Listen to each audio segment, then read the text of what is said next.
Bom dia, irmãos. Irmãos que estão em casa, irmãos que estão na igreja, de forma presencial. É um prazer muito grande podermos juntos cultuar o nosso Deus esse domingo de manhã aqui na igreja. E você que está em casa também. É um prazer enorme. A igreja, onde você está, enquanto povo de Deus, lá está a igreja. Não pense que você não está fazendo parte dessa dinâmica da igreja nessa manhã.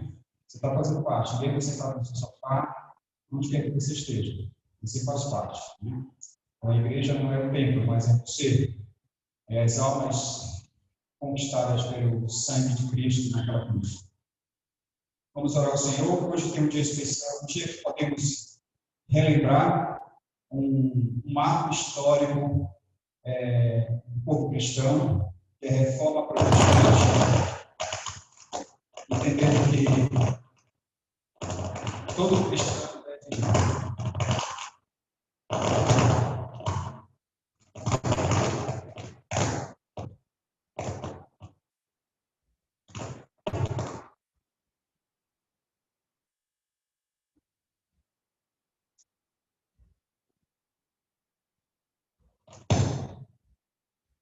ao vivo, né? Então, pode parte, né? Então, mais uma vez, bom dia a todos. Vamos lembrar um pouquinho sobre a reforma protestante. É muito importante, aqui a escola bíblica dominical, precisamos aprender o que, de fato, o cristão deve aprender. E lembrar da história, ontem estávamos comentando lá no espaço, que existem muitos cristãos que não conhecem a história protestante. Nem só ouviu falar e sem nenhuma base, sem uma informação consistente do que é a reforma protestante. Tenho certeza que a nossa igreja tem sido bem orientada nesse sentido, mas não devemos guardar somente como parte da história. Essa história que começou há 503 anos lá, bem distante, ela está viva agora. Né? Você, Martinho Lutero e tantos outros calvinos fizeram parte dessa reforma, não necessariamente Lutero. Lutero que deu, digamos, deu o pontapé, mas Deus levantou vários outros homens de Deus para sustentar essa reforma e até chegar até nós. E hoje você não tem que só admirar a história de Martinho Lutero, ou de Calvino e de tantos outros que fizeram parte, mas entender que você faz parte da continuidade dessa reforma. Então você precisa apresentar as 5 solas, os fundamentos mais importantes do povo de Deus, da igreja de Cristo aqui na terra. E entre essas solas tem somente a Escritura, uma das 5 solas. Por isso estamos aqui, porque queremos aprender a palavra de Deus. Confiamos que a palavra de Deus é a única verdade. Será para sempre a única verdade. Como disse o pastor Jonas Cunha, que onde você ouvir falar da verdade, sabe que a verdade é nossa, porque é a verdade de Deus. Então não existe uma segunda verdade, existe uma única verdade, a verdade de Deus. Então, se uma verdade está no lugar, eu ouvi isso falar, eu quero sim. Se não for a verdade de Deus, é mentira. Se for a verdade de Deus, de fato, é verdade, isso existe, a verdade de Deus é verdade. Então, você precisa ter isso muito claro na sua cabeça, no seu coração, e ser rigoroso, ser prudente, não negociar com as verdades de Deus, mentirinhas da vida, eu posso dizer, não outras verdades, não existe uma segunda verdade, mas mentirinhas da vida, né? Falácias que o homem inventa, heresias. Então você precisa, para você ter essa postura, você precisa para conhecer a verdade. Por isso, eu lembro que foi o Salmo 91 que começou a impactar a minha vida. O Salmo 91 é o Salmo messiânico, né, com a interpretação que muitos têm sobre o Salmo 91. Aquele que habita no esconderijo do Altíssimo, a sombra do Onipotente descansará. Não sou eu. Está falando de Cristo, do Messias, é um salmo messiânico. Mas alguém me apresentou como se fosse eu ali, sendo protegido por Deus, sendo fortalecido por Deus ali. Aí eu li aquela mensagem sem entender. Naquela época eu estava quase sem batina na Igreja Católica. E alguém me deu esse salmo para você ler. Fez a seguinte pergunta, uma crente, né? Naquela época chamava ela de protestante. E ela disse, você crê na palavra de Deus, embora você esteja estudando para ser padre? Eu disse, creio mais do que você. Eu disse sempre, né? Naquela época era essa ideia, né? Vocês, crentes, né? Eram os doidos, né? Os diabrados da vida, né? Tem que estar o processo. Tanto é que muitos foram para a fogueira, né?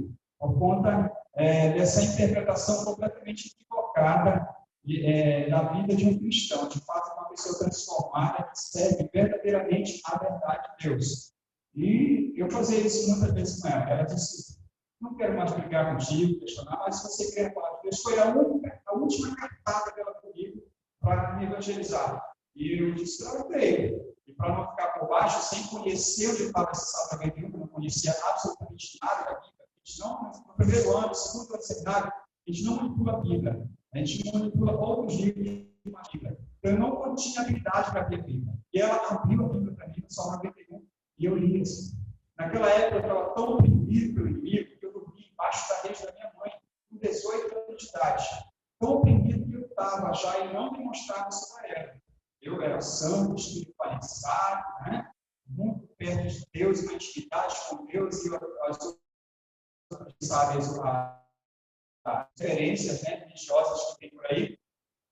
E eu li, a primeira vez que eu li esse Salmo 91, entendendo errado, mas a palavra de Deus, ela não depende da forma como eu entendo, ela é absoluta em si, ela é a palavra de Deus, ela é poderosa.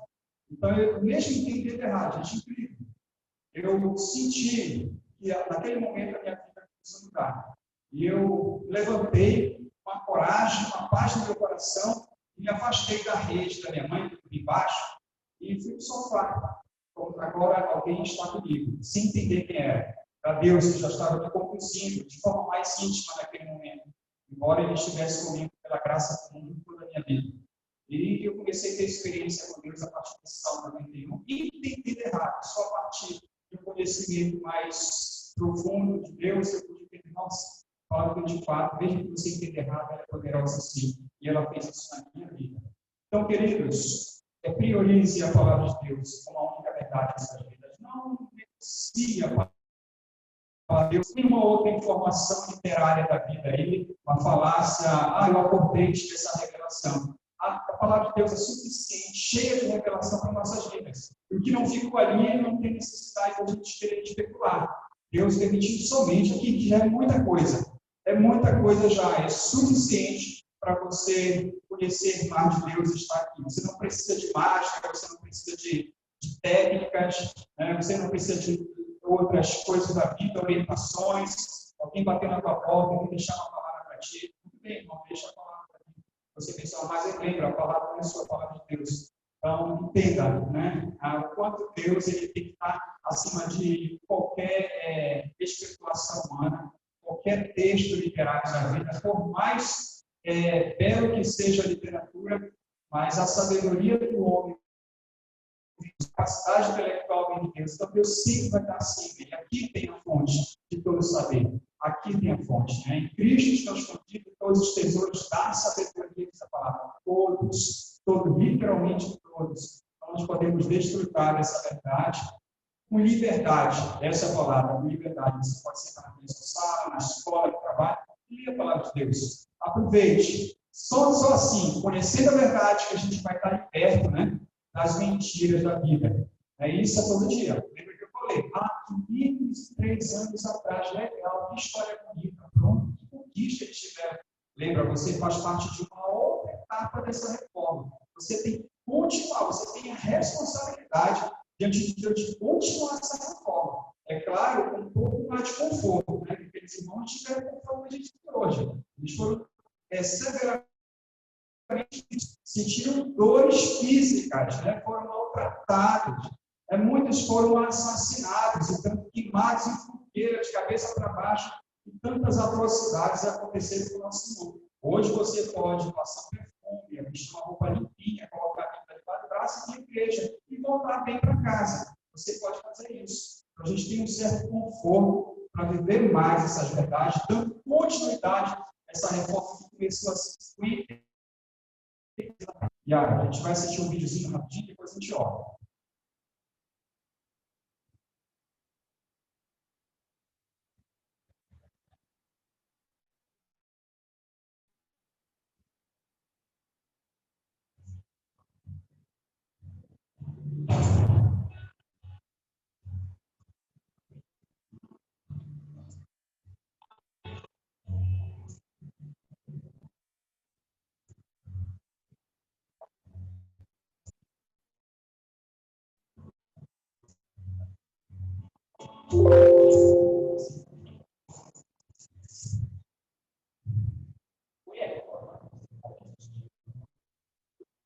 Mas, vamos fazer.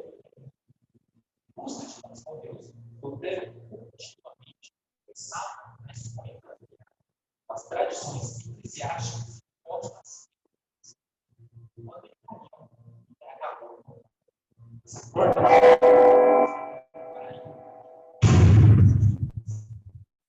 estava conectada a isso.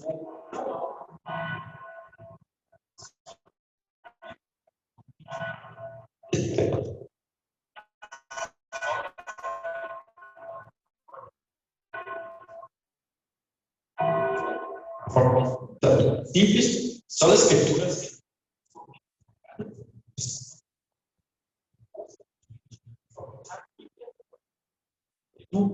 E não deve fazer. Não significa que você deve fazer todas as coisas. Por exemplo, como você deve escovar os dentes, ou concordar. Você continua. Egito, toda essa dica. Proveitosa para isso.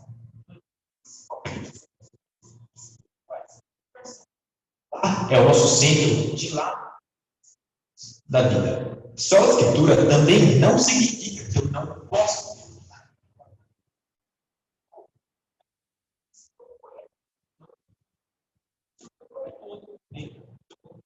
Mas só a escritura significa sim. Todas as coisas devem ser derivadas e secundárias ao padrão, que é a Sagrada Escritura, a única autoridade infalível para a vida de fé, individual ou coletiva, porque é a única revelação inspirada de Deus para a igreja.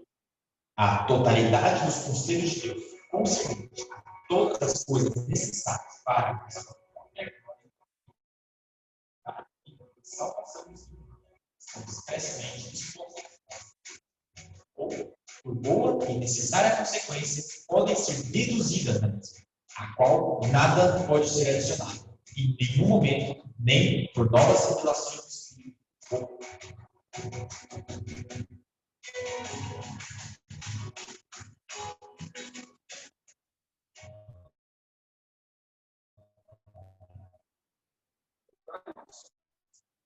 Misericórdia de nós, possamos fidelizar a verdade de Deus em nossas vidas, em nosso coração, em nosso dia a dia. Isso sim vai combater o pecado, isso sim vai abrir os nossos olhos, tirar nossa cegueira e nos fazer estar mais perto da luz de Cristo Jesus. E assim ser um instrumento para muitos que hoje celebram os mortos, né?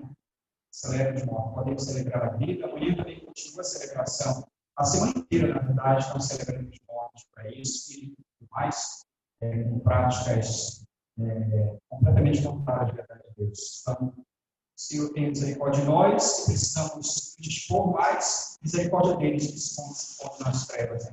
Oremos, Senhor. Deus eterno Pai, louvado seja o teu nome, bendito é o Senhor para sempre, Pai.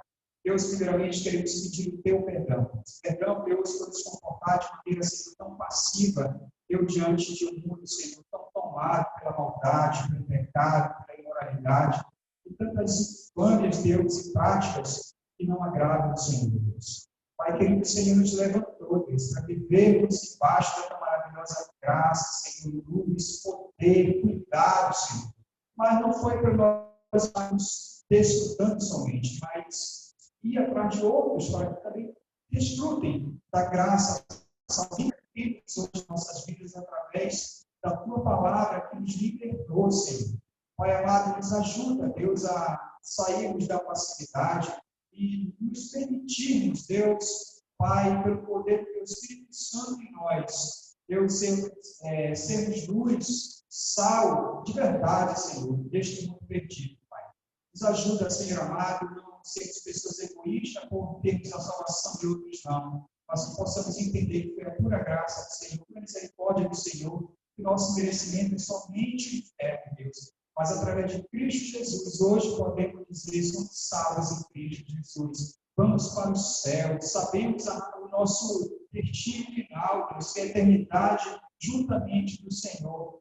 Deus, isso não é merecimento nosso, Pai. Por isso, enche nosso coração, Deus, de gratidão por ser salvo, e que essa gratidão, Pai querido, possa, Deus, inundar de outras pessoas, contagiar de outras pessoas, e que através, Senhor, do nosso viver intenso contigo, outras pessoas sejam despertadas, Senhor, para também viver esse padrão de vida que somente é estabelecido e possível com o Senhor, Pai. Um padrão de vida feliz, em paz, seguro, e meio, Senhor, diante de uma fogueira, meio diante de uma perseguição, podemos sentir paz. Foi assim que os nossos irmãos, lá no passado, há 503 anos atrás, Deus, Pai, eles viviam a tua graça em meio à perseguição, Pai. Deus, que possamos continuar, Deus querido, fidelizando essa missão que surgiu no coração dos nossos irmãos lá atrás, Deus. Continuando essa reforma, continuando, Senhor, a propagação da tua palavra, do Evangelho de Cristo que liberta, Deus.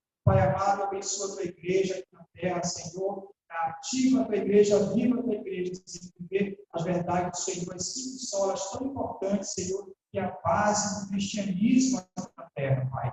Deus, pedimos a tua bênção, Senhor, para os nossos irmãos que estão em casa, nossos irmãos presentes aqui no tempo, Deus, que o Senhor nos mova, nos enche de alegria em servir o Senhor, Pai. Assim pedimos, entregando essa escola bíblica nas mãos, Pai querido, que o Senhor se agrade, que o Senhor, Deus, fale em nosso coração, nos ensine essa manhã de uma maneira especial, que somente o Senhor sabe fazer, Pai. Em nome de Jesus. Amém. Muito bom.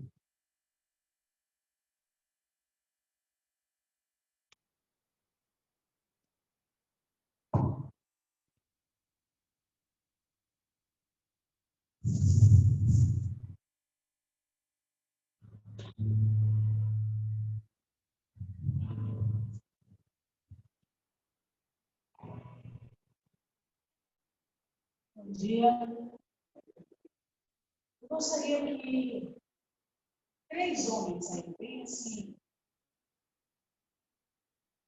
vou dizer corajosos, porque eu sei que todos vocês são, né?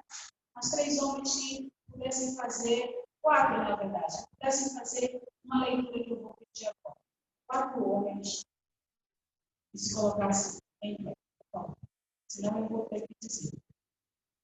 É assim que a professora fala lá na escola, né? Os alunos levantarem em pé. Opa, falta um. Amém, Tiago. Muito bem. Salmos 19, de 1 a 4. E aí, Neemias leu o primeiro, o irmão Antônio leu o segundo versículo, Tiago o terceiro e o Mike leu o quarto, tá bom? Por favor, bem alto. Salmo 19, de 1 a 4, bem alto, assim vai estar na voz do povão. Na voz do povão só tem o Senhor. Vai ficar na voz forte que vocês têm.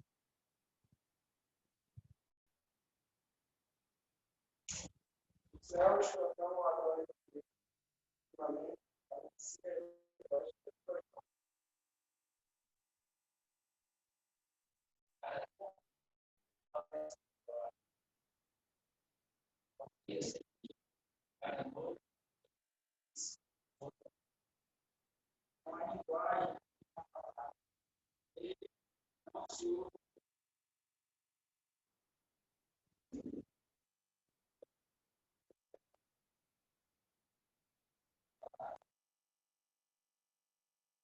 Amém. Muito obrigada. Tudo que nós vemos anuncia e fala de um Deus que nós conhecemos. O versículo que o irmão Antônio leu e o filho Mike leu, eles dizem assim: um dia, ele fala isso para o outro dia, e à noite, fala isso para outro dia. E diz assim: sem palavras, não há linguagem, não há palavra, mas toda a terra se faz ouvir o seu voz. Que coisa interessante. Não é verdade? No nosso ramo de comunicação, a gente só se comunica pelos sons, não é? O português, a comunicação é pelos sons. Já os surdos, a comunicação é por libras. Mas, gente, o Senhor se comunica. Não há linguagem. Não há palavra. O firmamento anuncia o quanto ele é grande. O sol e a lua declaram isso todos os dias quando nascem. E nós, muitas vezes, achamos que somos alguma coisa. Nos enchemos de dedo e só vamos nos render ao Senhor se Ele falar audivelmente com a gente, né? Tem pessoas que estão pensando assim. E olha, eu vou falar uma coisa para você. Você só precisa acordar um pouco mais cedo e olhar para o céu. E no finalzinho da tarde, olhar de novo. E à noite, se não estiver chovendo, olhe para o céu. Você vai ver o quanto Deus mostra a sua grandeza através dessas coisas para nós. Não é linguagem de palavra, mas Ele mostra a sua grandeza, Ele revela quem Ele é.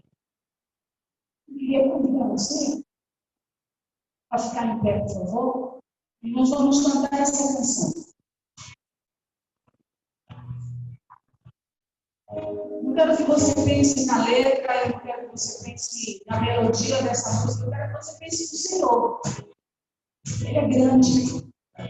Esse Deus grande, supremo, eterno, real, Ele tem mexido com as nossas vidas diariamente, todos os dias. Todo desejo que você tiver de buscar a Deus, entenda, não vem de você, é porque o Senhor move você. Isso deve funcionar o nosso coração, adorar mesmo, sabe? Com toda a nossa força, mas com um profundo reconhecimento, consciência de que de fato Ele é grande. E diante de um Deus grande, eu pequeno, devo temer com todo o meu coração. Então adore o Senhor. Não pense ninguém aí. Pense no Senhor. E adore Ele agora.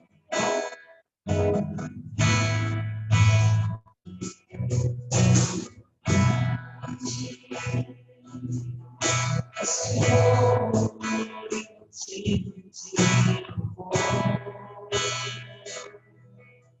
a cidade do nosso Deus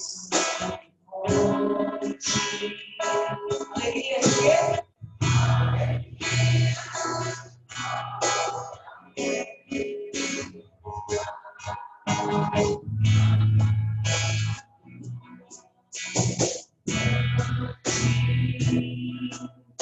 Senhor, que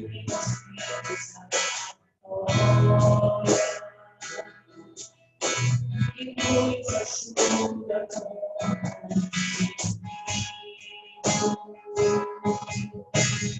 isso diante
Sim, Senhor.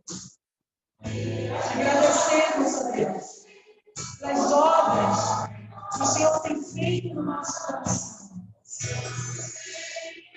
Te louvamos, Senhor. Louvamos e louvamos.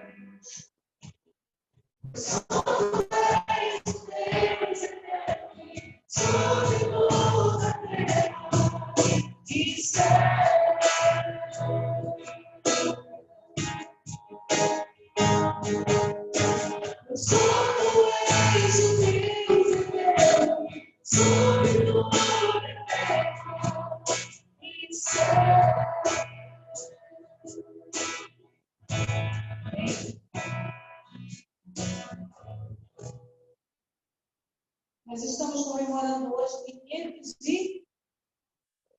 Quantos anos da reforma? Está fraco, gente. 503. Muito bem, né? 506, 550, 503.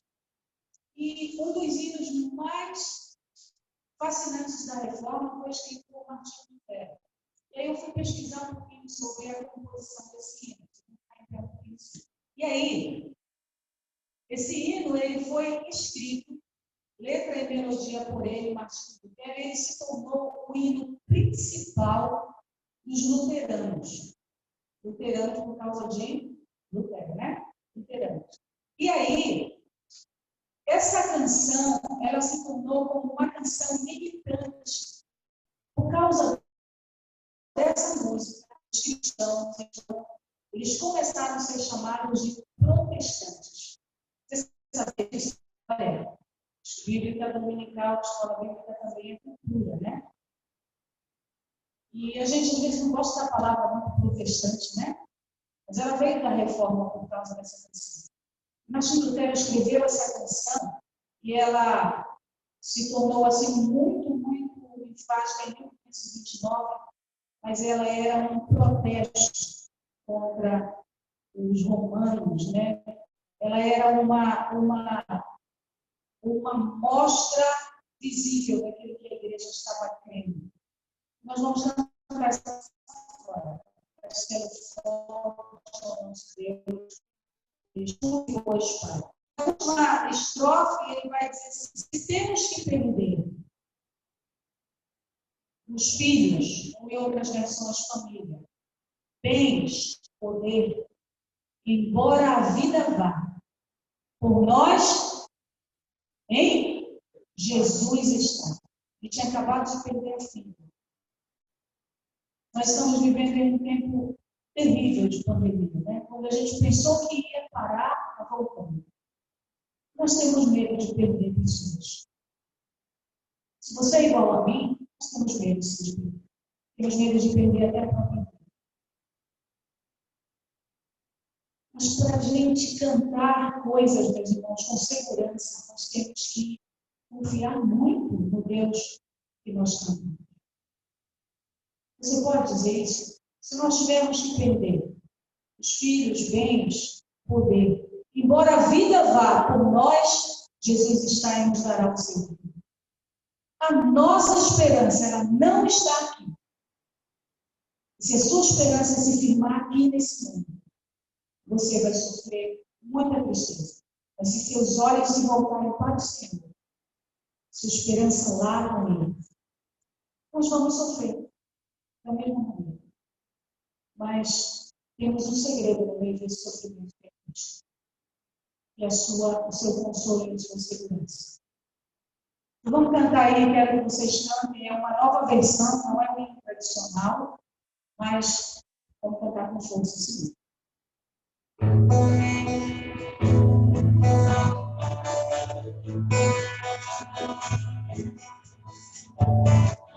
Cancelo forte nosso Deus. Exclamei com escudo.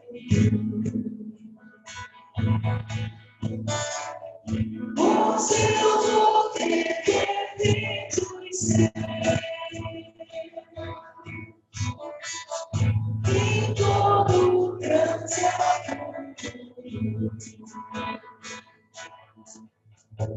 Glória vence mais, persegue Satanás, o ar de manhãs e astúcias tão cruéis, que vós não há na terra.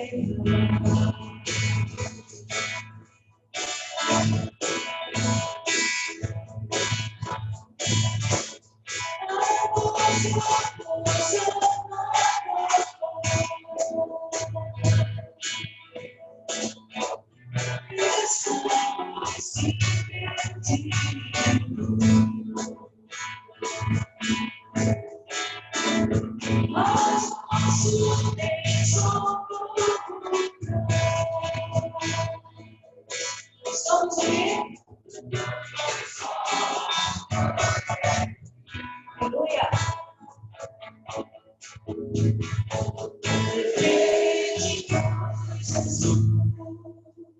O que vencer a cruz, Senhor dos altos céus, e ser o próprio Deus. O quê? Triunfa na batalha.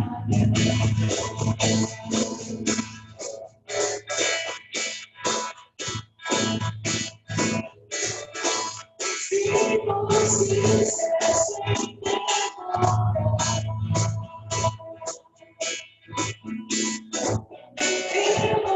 demônios vão voltar.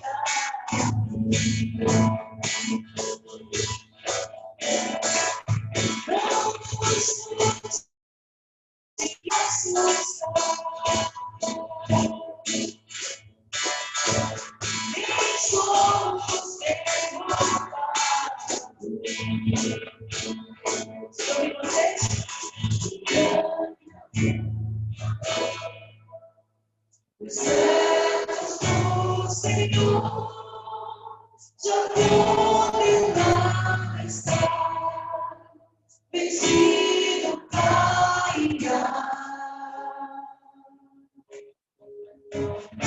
Por uma só palavra.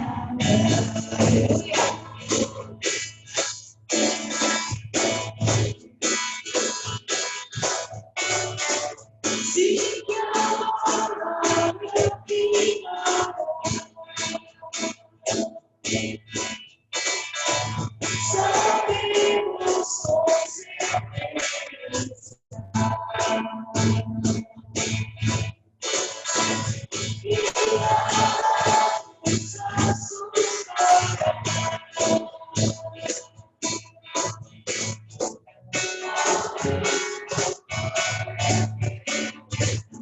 Vamos falar agora.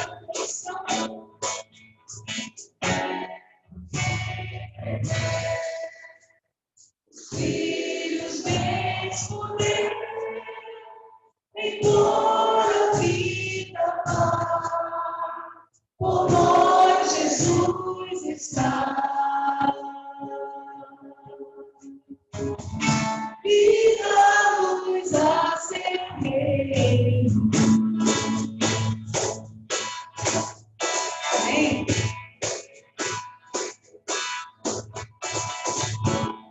Senhor, louvamos o teu nome. E não porque essa canção fala verdades que nós muitas vezes temos medo de falar, mas porque nós sabemos quem o Senhor é, sabemos a tua grandeza, sabemos o teu domínio, sabemos a tua soberania sobre todas as coisas, inclusive sobre nossas vidas, sobre nossas famílias, sobre nossos bens, sobre todos. Tudo que nós temos é do Senhor.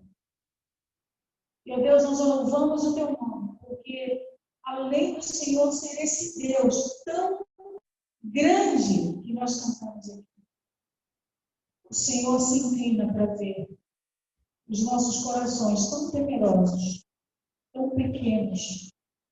E o Senhor, no meio de toda circunstância, nos levanta, nos dá força, nos faz lembrar de quem o Senhor é. Por isso nós louvamos o teu nome. Que o Senhor continue enchendo o nosso coração de esperança, de firmeza, de coragem, de adoração ao Senhor, em nome de Jesus. Amém. Podem sentar, irmãos.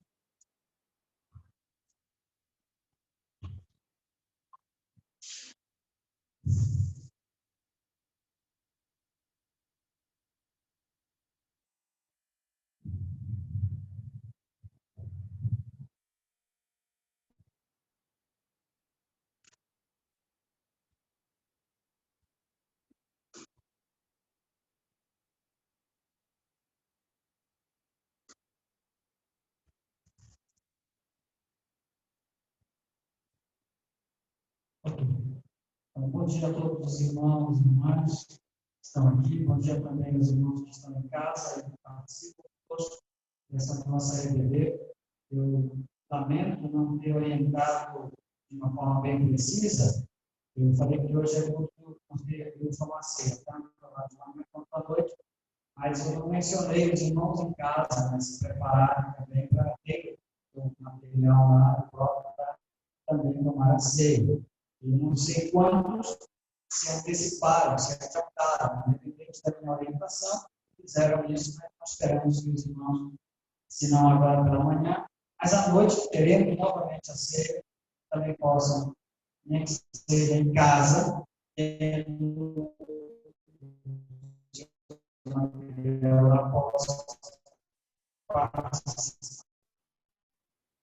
Bom, só sobre a reforma protestante. Esse é o tema. Eu tenho durante a semana colocado lá no grupo da igreja, não sei quantos de vocês observaram, mas eu tenho colocado as 5 solas referentes com 5 versículos bíblicos. São versículos específicos de Lutero e Calvino, e usaram para associar a essas 5 solas, mas eles estão dentro desse mesmo conteúdo das 5 solas. Não é só a fé, só a graça, só as escrituras. É o tripé colocado primeiramente por Lutero. Depois os outros reformadores também acrescentaram só Cristo e só a Deus glória. Isso veio posteriormente. Então, a Yara vai me ajudar. E tem bastante conteúdo de, como a Yara falou, o PPD também é história, né? É informação histórica. Mas nós vamos ter algumas aplicações bíblicas, particularmente para o final do que nós vamos compartilhar hoje, relacionado à reforma protestante. Bom, então, pedir ajuda para a Yara, não sei se ela já comentou, e eu vou falar um pouquinho. A gente faz assim, aí som do chiado, né? Eu vou ter que olhar um pouco para trás, de vez em quando, aqui. Eu queria muito estar aí embaixo. Eu estou aqui por basicamente 2 razões, né? Uma razão é para que eu estou sem máscara, né? Eu não fico falando em cima de vocês. E a outra razão é por conta da transmissão. Então, eu preciso ficar aqui em cima por causa da transmissão. E aí eu não consigo me mexer muito, porque eu queria tentar fazer essa lição de hoje um pouco interativa, dando a vocês a oportunidade de perguntarem. mesmo sabendo que talvez eu não tenha todas as respostas, né, para vocês. Mas no que diz respeito à reforma protestante, eu quero que vocês anotem aí, ou pensem, para que as perguntas elas possam brotar e nós vamos compartilhar juntos aí também. Então, a reforma protestante, tem duas perguntas aqui, que é por que aconteceu? Por que aconteceu a reforma protestante? E o que isso tem a ver com a gente hoje, uma vez em 1517, né? 1517, nós estamos em 2010, olha, 2020, né? E o que isso tem a ver, seria bom na 2010, ganhar 10 anos, mas está certo. O que isso tem a ver com a nossa vida hoje, como igreja, humanidade, sociedade, família, você, individualmente? O que isso tem a ver com a nossa vida? Nós temos que olhar primeiramente para a igreja de história para poder começar a entender. Os primeiros 300 anos da igreja, eles são esse processo da necessidade da razão da reforma. Tá? A história da igreja ela começa, na verdade, com dois momentos bem importantes, que é a ascensão do nosso Senhor e a vinda do Espírito Santo. Esse é um marco no início da igreja. O Senhor falou, se eu não for, o Espírito não vem. Então, o Senhor sobe e daí, então, vem o Espírito e, através do Espírito Santo, Deus começa, então, a sua igreja entre aqueles primeiros discípulos. E aí, João, Pedro, Tiago e os demais discípulos de Jesus que foram apóstolos, eles fizeram alguns discípulos também. Discípulos, que são chamados discípulos dos discípulos. Esses discípulos dos discípulos são chamados pais da igreja. Entre eles, o mais famoso é Policarpo. Policarpo, foi discípulo do apóstolo João. E não só Policarpo e tantos outros discípulos, a igreja viveu, então, cerca de 300 anos nesse processo, e foram 300 anos de perseguição. Pode passar. Esse aí é o Policarpo. Né? Ele foi queimado na fogueira, ele foi amarrado e queimado pelo poder romano, porque a igreja crescia, e isso, de certa forma, era algo que agredia, né? Que era um adversário para o poder romano. Então, as igrejas eram executadas, e os cristãos, de maneira geral, foram 300 anos. Dessa forma, os chamados pais da igreja viveram esse período. Tá? Os discípulos dos discípulos que viveram esse período. Até que logo depois de 1300, mais ou menos em 1310, 1312, então surgiu um imperador em Roma chamado Constantino. Eu estou falando coisas que alguns sabem do que eu estou dizendo. Então, Constantino foi um imperador romano que nós não sabemos se vamos encontrar aqui no século. Tem gente que diz que sim, tem gente que diz que não. Por quê? Porque Constantino era um imperador romano. E ele, então, se converte a Cristo. Tem um sonho. Naquele sonho, ele se converte a Cristo. E o sonho dele diz assim, com esse sinal você vencerá. E o sinal era um P com um X. Né? E as letras maiúsculas, não, as letras consoantes da palavra peixe, que dá a ideia que era um símbolo cristão. Eles se identificavam secretamente com a palavra ou com o desenho do peixe, para que eles se tivessem comunhão sem que as pessoas descobrissem que eles eram cristãos. Então, por várias razões, né? Era tanto porque eles eram pescadores, e aí eles se tornaram pescadores de homens. Então, tem várias questões aí. E aí, às vezes, ele desenhava no chão, né, um peixe, aí se o outro olhasse, sabia que era cristão, se identificava. Então, eles se identificavam com isso. E Constantino teve um sonho com essa imagem. E a partir desse sonho, foi revelado aí que era símbolo cristão e ele deveria se converter ao cristianismo, ele se converte. E aí, então, há as duas versões da história, na qual eu digo para vocês que eu não sei se nós vamos encontrar Constantino no céu. Por quê? Uma versão diz que realmente ele se converteu, só que ele não foi muito bem assessoriado, ele não foi bem discipulado, ele não foi muito bem acompanhado. Daqueles crentes que se convertem, mas não se torna piedoso. Então, há uma vertente que... E a outra vertente que diz que não, que Constantino ele foi um estrategista, ele foi um mentiroso, ele enganou os cristãos dizendo que era cristão. Por quê? Porque a partir da conversão de Constantino, ele consegue dominar os cristãos, que estavam crescendo muito, ele consegue dominar os cristãos e trazer para dentro do Império Romano, e continua sendo imperador. E ele institui o cristianismo como a religião do Império. Então, é mais ou menos assim. Antes, o Império Romano perseguia os cristãos. Agora, o Império Romano perseguia quem não era cristão. Porque o imperador era cristão. Então, essa é a história e as vertentes são essas. E vai mudar a vida da igreja a partir de 1312, 1315, por aí. Pode passar. Ainda falando sobre a igreja e sua história, nós temos então aí as mudanças que foram ocorrendo na igreja. Por exemplo, a mudança forte, pregava-se o evangelho dentro de Pedro, Tiago, João, Policarpo, os pais da igreja, esperando uma resposta no sentido de que as pessoas mudassem de vida, aceitando o Senhor, ou o Senhor transformando aquelas pessoas, se tornando uma nova criatura. Agora, não. Agora, as pessoas eram declaradas cristãs, ou pelo batismo, ou por uma autoridade eclesiástica. As pessoas não mais tinham aquela coisa de conversão, aquela coisa de nascer de novo. Não existia mais isso.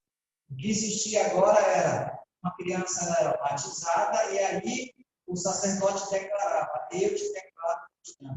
E ela deixava de ser pagã, daquele momento em diante ela era cristã. A salvação, então, ela não era mais pela graça e pela fé, ela era uma salvação declarada. Se houvesse uma declaração, você é cristão, ele é. Se não houvesse, não é. Então, a salvação ela começa a mudar nesse sentido, pode passar. Então, vem aí isso, e junto com isso vem também a questão aí da união com Roma, ou seja, essa mescla, né, essa mistura da prática romana com a prática cristã. Nós temos um exemplo aqui do exército romano, que para determinar que o território era romano, anualmente o exército impunha a bandeira, a haste, né, os símbolos romanos, e eles faziam uma marcha em torno daquele território, daquela cidade, com uma forma de dizer: esse território é romano, é nosso. Só que eles baixaram a bandeira romana e levantaram a bandeira cristã. E aí fizeram continuar fazendo a mesma coisa. E aí é o texto das escolas católicas. Assim começaram. Então, quando eles passam aqui na frente da igreja, eles estão dizendo: esse território é nosso. É nosso. Né? E existem grupos evangélicos que também parecem que é a mesma coisa, porque eles declaram, né? Declare, benedite, é o Senhor de Deus. Isso aí não é um elemento bíblico. Não existe elemento bíblico para esse tipo de coisa. Não existe. Tá? Pelo contrário, era uma prática do Império Romano que foi introduzida na igreja. E eu estou falando de uma prática. Estou falando de uma. Existiu, posso até colocar assim, dezenas de práticas que foram introduzidas no culto, na roupa, aquela roupa sacerdotais, em vários elementos, no templo, na estrutura, que foi introduzido a partir do Império Romano, mudando, descaracterizando completamente a igreja. Aí nós temos os chamados bárbaros. Então, o Império Romano ele se expandiu mas ele também era atacado, ele também era invadido em várias frentes. E uma das frentes que eles eram invadidas eram chamados bárbaros, ou talvez os vikings e outros grupos que também eram muito violentos. E o que acontece? Então, para que esses grupos fossem também consolidados, também abraçados pelo Império Romano, havia algumas concessões que eram feitas. Então, aí nós temos o exemplo, esqueci o nome desse, é um Franco, chamado Franco, alguma coisa que tem para nós o nome dele. Ele era um bárbaro, né, que para que existisse a paz entre a nação dele e os romanos, ele foi batizado. Então, observe na imagem, ele está com uma como é que se diz? Uma machado, né? Machado na mão e ao mesmo tempo está sendo batizado. Então, mostra que a coisa não era tão na paz, né? Tão na harmonia. E então, junto com a entrada desses bárbaros e a concessão romana, também vieram muitas práticas para dentro da igreja que são chamadas práticas pagãs. As superstições e as práticas que eram bárbaras, dos bárbaros, elas entram para dentro também do contexto do culto, da comunhão, dos líderes, né, do sacerdócio. Então, observem o que estava acontecendo com a igreja. Tá? Continue. Aí nós temos as tradições. As tradições, elas começam a tomar corpo maior do que as Escrituras. O que as Escrituras dizem sobre a ceia? Ela diz que é assim, assim, assim. Mas o que a tradição, a prática, né, o que foi ensinado pelos papas, o que diz sobre a ceia? Diz diferente, então vamos ficar com a tradição. Então, a Bíblia ela foi meio que deixada de lado e as tradições passaram a tomar conta da liturgia e da vida e da prática das pessoas. Hoje em dia, ainda tem muito disso, né? A tradição é mais importante do que as próprias Escrituras. Tá? Pode passar. A corrupção, que reflete todo isso daí, mas a questão da corrupção mesmo, ela é questão material. Esse aí é o Papa Leão, né, que só tem um nome, é novo, na verdade, não é. Porque o Papa escolhe o nome que quer, ele achou que ia ser mais bonito, mas se fosse Deus que desse o nome dele, não era Leão, era o novo, né? Porque ele estava devorando o poder. E esse Papa, aí, ele era o Papa na época de Lutero. Ele foi o Papa na época do Lutero, e aí as histórias de corrupção dele são muito grandes, como nós vamos ver daqui a pouco na continuidade dos slides. Reforma protestante, os antecedentes. O que eu quero falar com antecedentes? Porque a reforma protestante já tem uma data de nascimento. Qual é a data? Os crentes têm que saber, além de saber. Não quero colocar a tradição nenhuma aqui.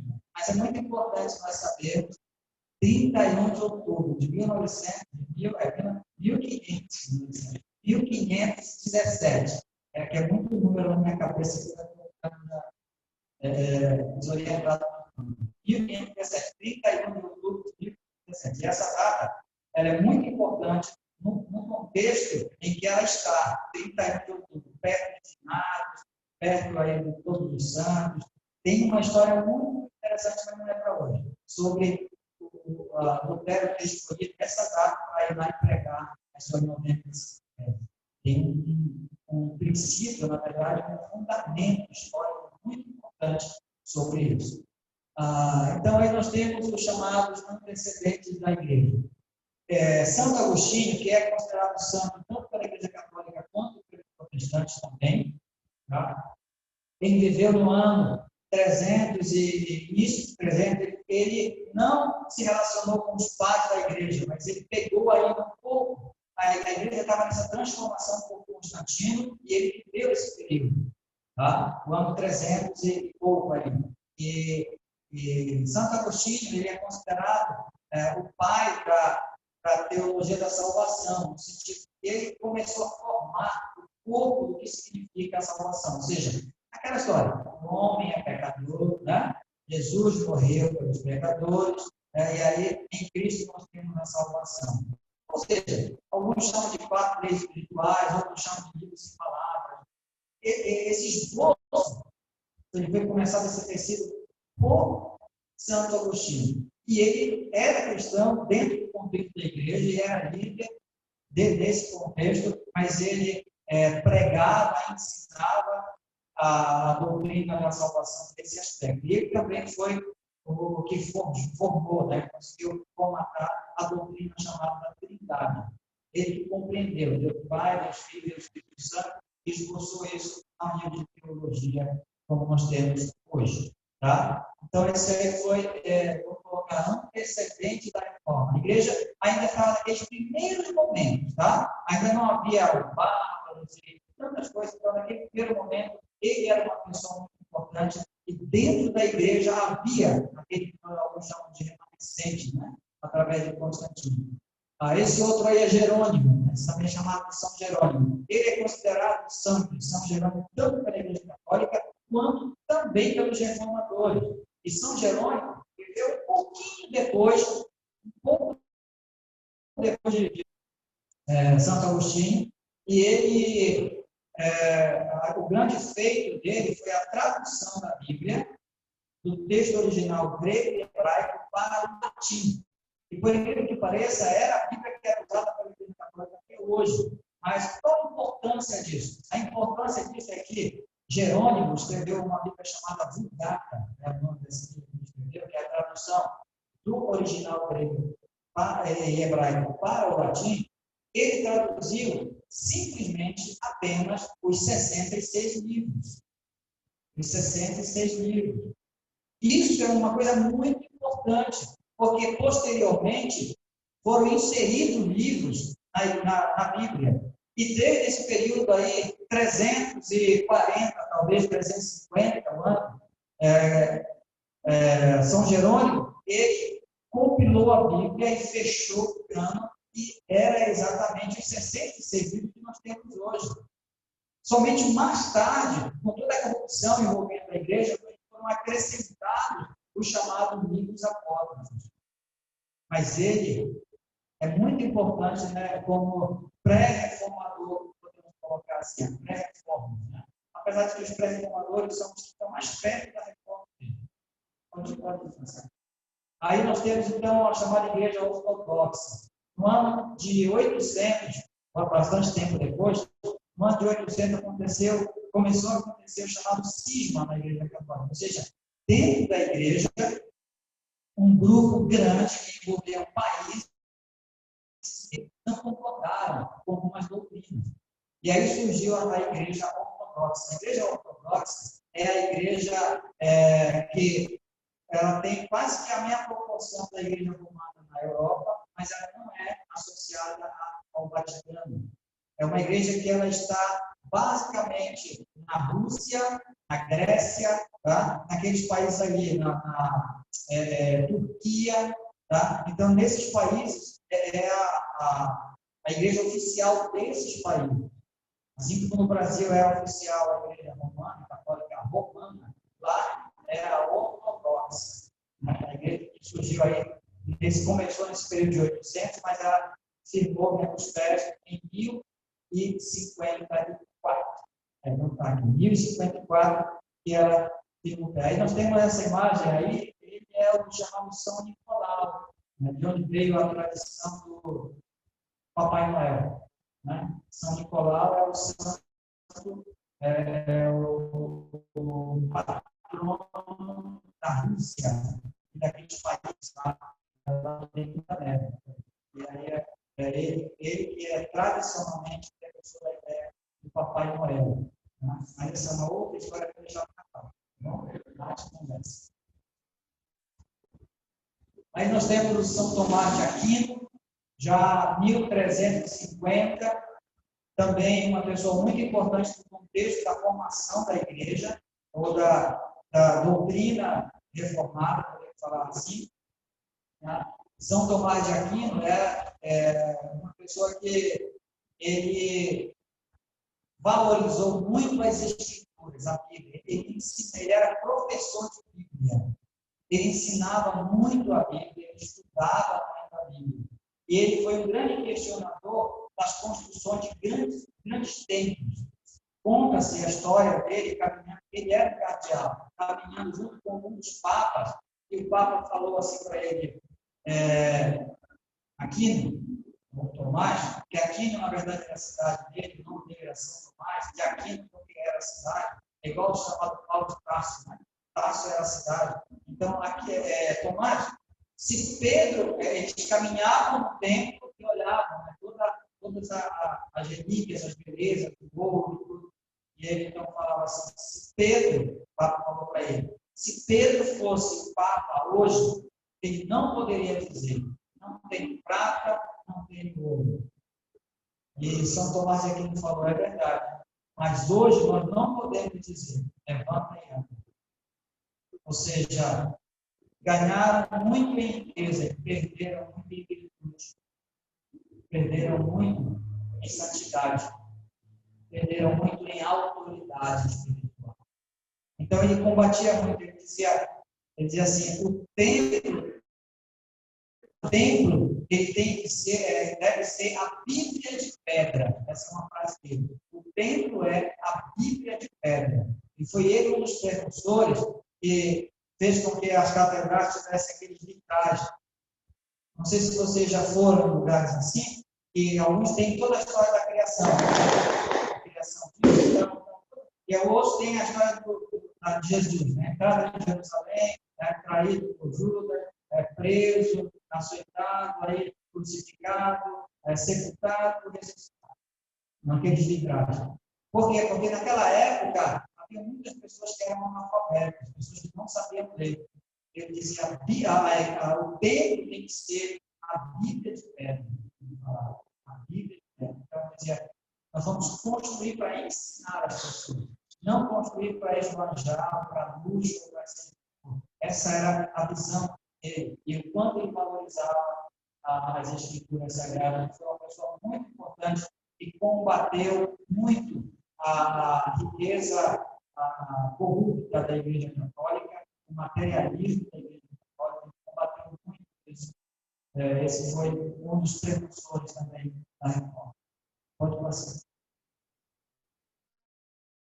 Esse aí é o John Wycliffe, o João Wycliffe. Ele também foi uma figura muito importante chamada pré-reformadora, né? Era um inglês, e ele foi professor de Bíblia, tradutor da Bíblia. Ele traduziu a Bíblia para o inglês, que era proibido pelo Papa, só poderia ser no latim.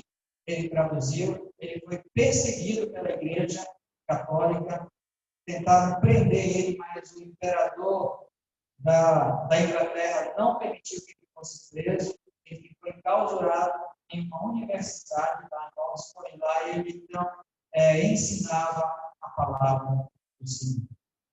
Ele era professor de Bíblia. E a Igreja Católica, ela tinha tanta raiva dele, e não conseguiram martirizar, não conseguiram matar ele. Ele morreu velho, morreu mesmo de velhice e foi sepultado. Mas teve um momento que um Papa teve domínio na Inglaterra.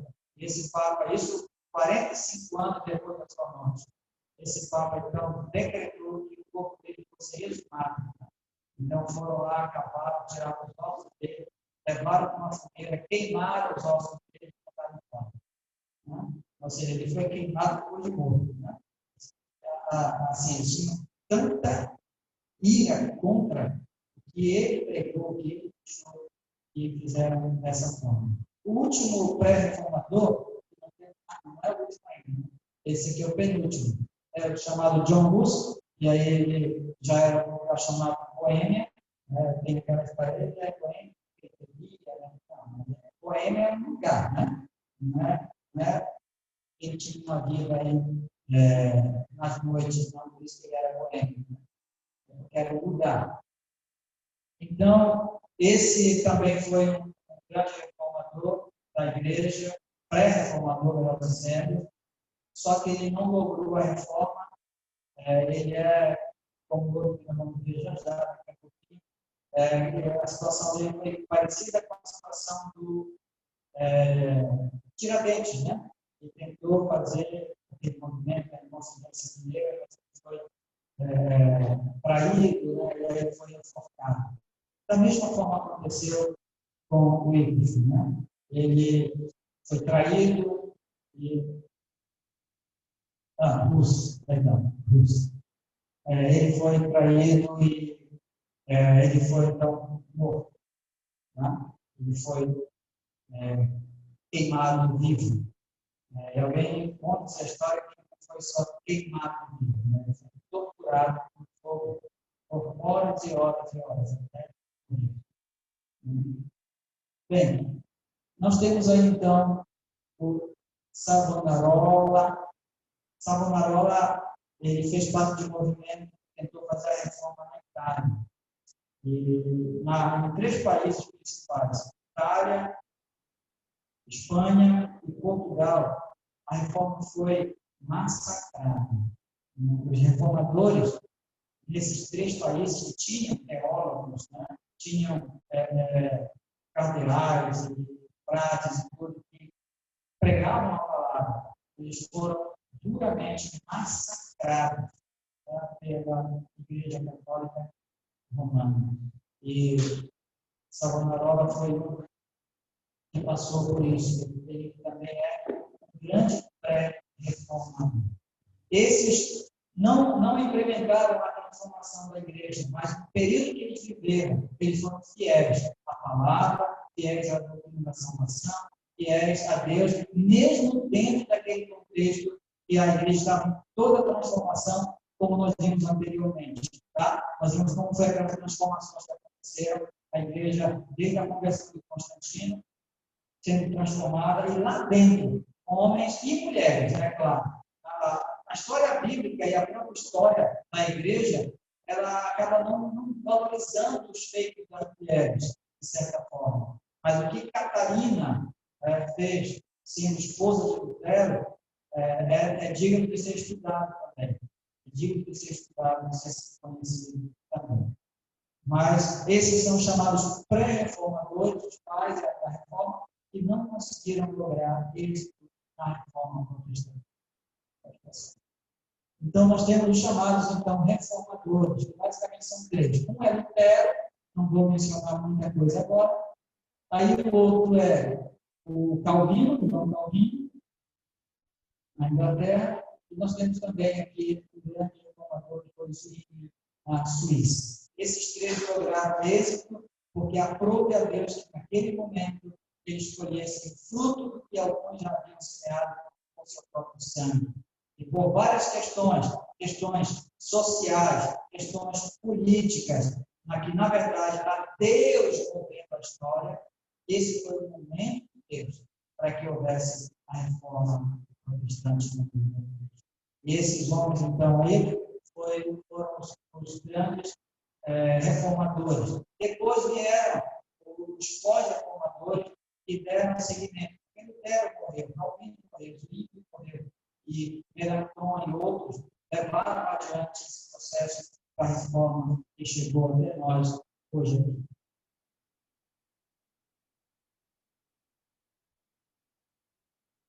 Pode passar. Não vou comentar muito sobre isso agora. Então, o que Lutero escreveu naquela chamada 95 teses que pregou lá naquela porta da igreja de Wittenberg? O que foi que ele questionou? Porque esse é o marco da reforma. O dia 31 de outubro. É porque foi nesse dia que ele chegou de manhã cedo, cedinho, e pregou essa chamada 95 teses. E a gente pode até perguntar, mas que teses, né? O que isso significa? Por que Lutero escreveu essas 95 teses? Tá? Isso é um marco na vida da igreja, na reforma da igreja. Em primeiro lugar, vamos definir a questão da tese. Tese eram assuntos para discussão. Isso era uma prática comum. Não pense que Lutero inventou, vou pregar na porta da igreja. Não. Muitas pessoas faziam isso. colocavam não só na igreja, mas no lugar público, questionamentos. Né? Então, tanto da filosofia, quanto da teologia, quanto da vida comum, se eu quisesse questionar por que o prefeito não fez isso, fazia ali lá no lugar público e pregava. Né? E aí, aquilo deveria abrir uma discussão pública. Deveria haver uma discussão pública, tanto para as pessoas pensarem, ou para ser marcado um momento para que fosse discutida a questão. As teses elas eram assim, naquela época. Então, Lutero não inventou pregar a tese. Ele já, nesse momento, ele aproveitou uma prática que já existia para levantar questões através dessas teses que ele trouxe. Tá? Naqueles dias, eram dias muito importantes, como eu já falei, mas já falou do dia 31, 1º e 2. São 3 dias muito importantes nesse processo da reforma. Tá? Aqueles dias ali. Então, na igreja de Wittenberg, era um lugar central, era um lugar muito importante. Lutero realmente não fazia parte da igreja de Wittenberg. Foi para lá, porque lá era um lugar muito importante, muito central, para que ele fizesse aquilo. E o que ele escreveu, o que ele questiona, por que ele resolveu questionar? Bem, as 95 teses, vamos falar aqui sobre a origem. Tá? A origem das indulgências, porque essa é a grande questão. Foi o que Lutero escreveu lá, sobre as indulgências. Não sei se você está entendendo. A origem da indulgência. Então, a partir desse momento, eu vou colocar aqui algumas das 95 teses. Eu vou precisar me virar para ler. Aqui vão estar escrito algumas das 95 teses que foi que ele fez contra as indulgências. Então, vai entender o que são as indulgências. Vamos lá, pode colocar. Então, a tese 56 diz: os tesouros da igreja, dos quais o Papa concede as indulgências, não são suficientemente mencionados nem conhecidos entre o povo de Cristo. Presta atenção: os tesouros da igreja, os quais o Papa concede as indulgências. Ou seja, ele concedia a indulgência a partir dos tesouros da igreja. Vamos entender. A indulgência é tão simplesmente um documento, um papel, escrito e assinado e carimbado pelo Papa.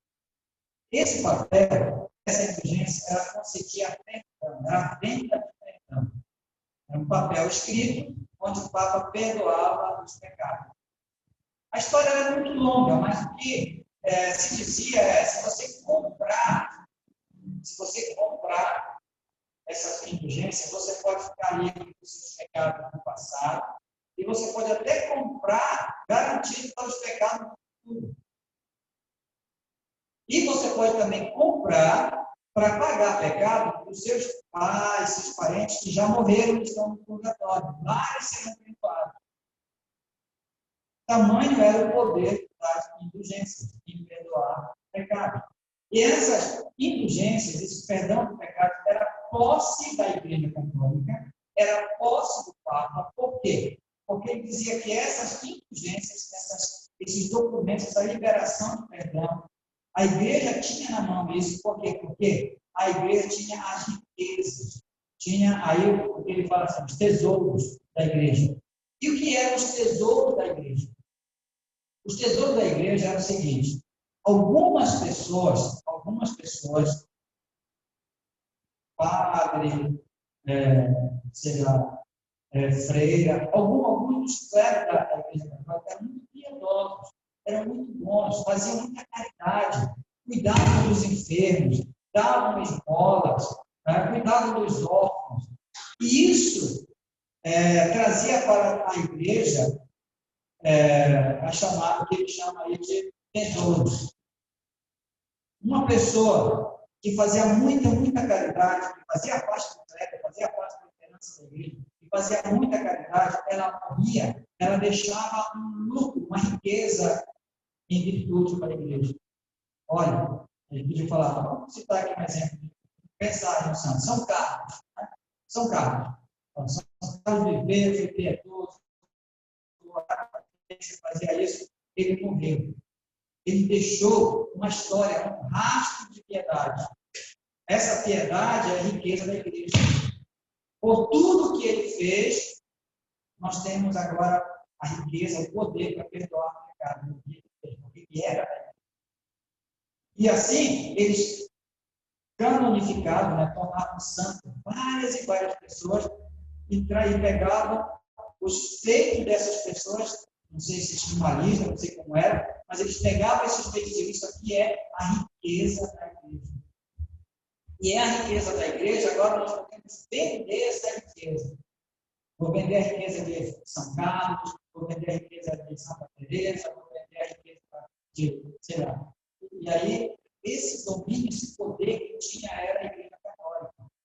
Então, o Papa, ele poderia vender essa riqueza. Ah, você é pecador, você não faz orações, você não faz penitência, você não faz esmola, mas nós temos santos que já fizeram. Então, eu vou te vender aqui perdão dos pecados. E era um documento, as indulgências. Tá? Então, isso era as indulgências. Pode colocar mais uma aí. Então, Lutero ele vai dizer assim, o verdadeiro tesouro da igreja é o Santíssimo Evangelho da Glória da Graça.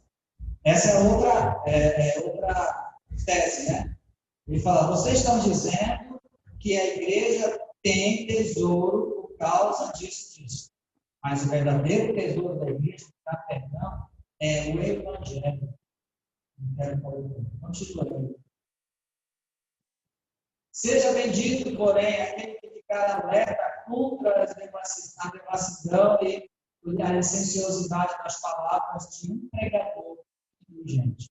Então, o que acontece é que o Papa, ele pegava pacotes de indulgência e ele autorizava alguns pregadores a irem de cidade em cidade pregando e levando as indulgências para o pregador. E quando chegou lá onde Lutero tinha ali a sua paróquia, e esse pregador do Papa chegou pregando, aí Lutero foi contra ele, falou para a comunidade, se vocês querem ser benditos, bem-aventurado, é aquele que fica alerta, fica vivo, fica esperto contra esses pregadores de indulgência. Lutero não podia ficar 24 horas no pé das suas ovelhas. Ele não podia. Então ele falava assim, fiquem espertos. Essa aí faz parte das suas teses. Essa aí é a 72, 72ª, né? Eu tenho que estudar mais os numerais. Numerais ordinados. Né? Me perdi. Então, Lutero, aqui, ele bateu de frente contra essa prática. Não sei se vocês já ouviram alguém falar assim que se dizia assim, né? No momento em que a moeda cair na caixa, a alma salta do inferno ou do purgatório. Essa era a pregação dessas pessoas que receberam caixas de indulgência e iam de cidade em cidade. No momento que você comprou a indulgência, a sua moeda caiu aqui na caixa, quando o tintilá, né? O tinitá, da moeda lá no fundinho, quando bater lá, caiu, a alma sobe. A alma lá do seu pai, da sua mãe, do seu tio, por quem você comprou. E só a igreja tinha as indulgências. Porque as benéficas, né, dos santos eram propriedades da igreja. E estavam sob o poder do domínio. Aí nós temos, então, o Evangelho da fé. Falei que nós íamos tentar compartilhar alguns textos, né? Enquanto nós falávamos sobre cada uma dessas partes. Aí, mais Romanos 10. Vamos ler 3 textos em Romanos, então você pode ficar em Romanos, você pode também, nossa escola tem que ser bíblica, né? Senão eu e vocês vão ficar. Né?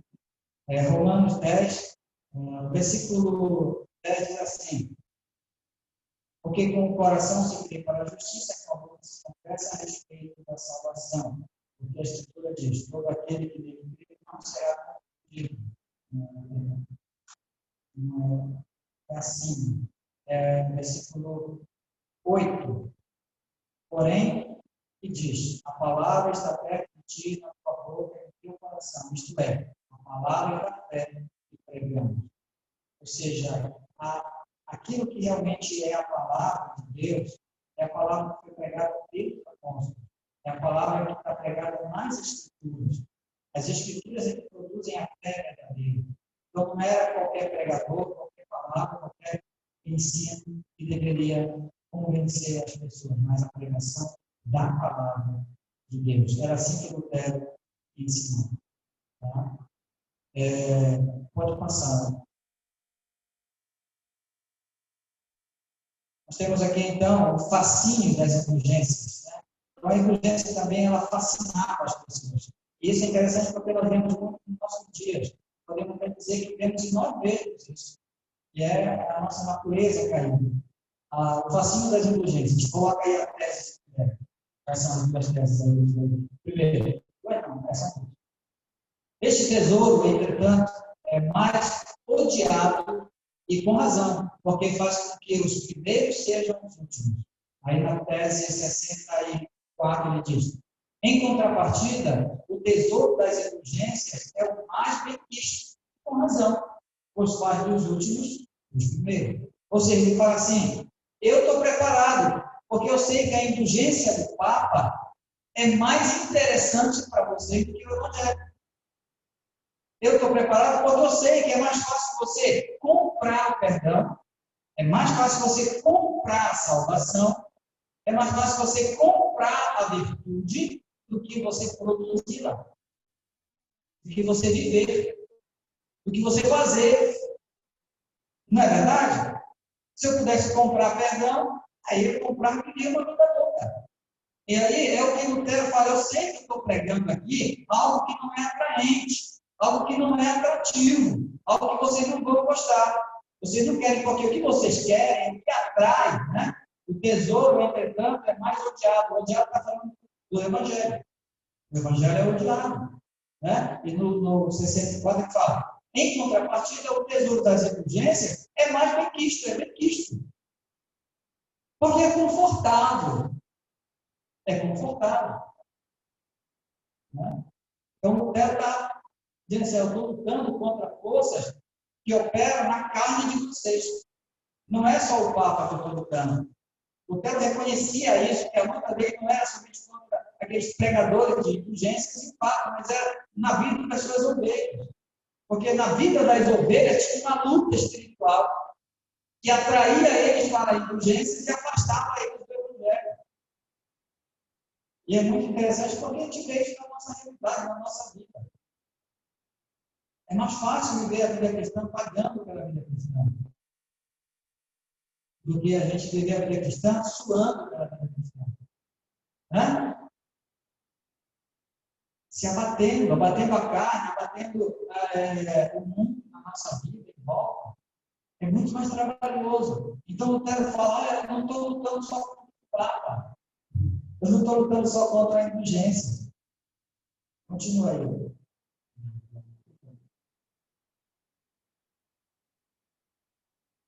Nascido Escravo foi um livro que Lutero escreveu em 1526. Eu tenho ele PDF, inclusive. Né? Eu fiquei meio assim, porque um pastor amigo meu mandou para mim. Né? E aí tem aquela questão se é autorizado, não é autorizado, mas lá está escrito autorizado pela gente, grátis, está até escrito assim. Se alguém quiser, eu tenho o meu computador, eu posso passar para você, posso passar até pelo WhatsApp, talvez eu coloque lá no grupo da igreja. Né? Quem quiser olhar lá depois, ver. Não é um livro grande, um livro pequeno, mas onde Lutero trabalha essa questão do nascido escravo, ele fala muito sobre a questão do arbítrio. Ele combate Erasmo, que era um herege católico com relação a isso, dizendo basicamente o seguinte, né, o que Paulo falou: o que eu quero fazer, eu não faço; o que eu não quero fazer, eu faço. Naquela luta espiritual que todo homem, que todo ser humano tem, da luta contra o pecado. Então, Paulo vai dizer: nós nascemos escravos, nós nascemos pecadores, e nós temos que pela ajuda de Deus, lutar contra essa natureza pecaminosa. Pela ajuda de Deus, lutar contra isso. Porque aquilo que as seitas, aquilo que as filosofias, aquilo que, sei lá, o sistema do mundo oferecer, que é conveniente, a gente agarra. E aquilo que o Evangelho traz para a gente, que é penoso, né? Que é trabalhoso, a gente abre mão. A gente abre mão. Isso é uma luta espiritual. Isso é uma batalha espiritual. E Lutero via isso. Ele falou, estou aqui pregando essas teses, lutando contra as urgências, mas existe uma luta maior que dentro de cada um de vocês. Dentro de cada um de vocês.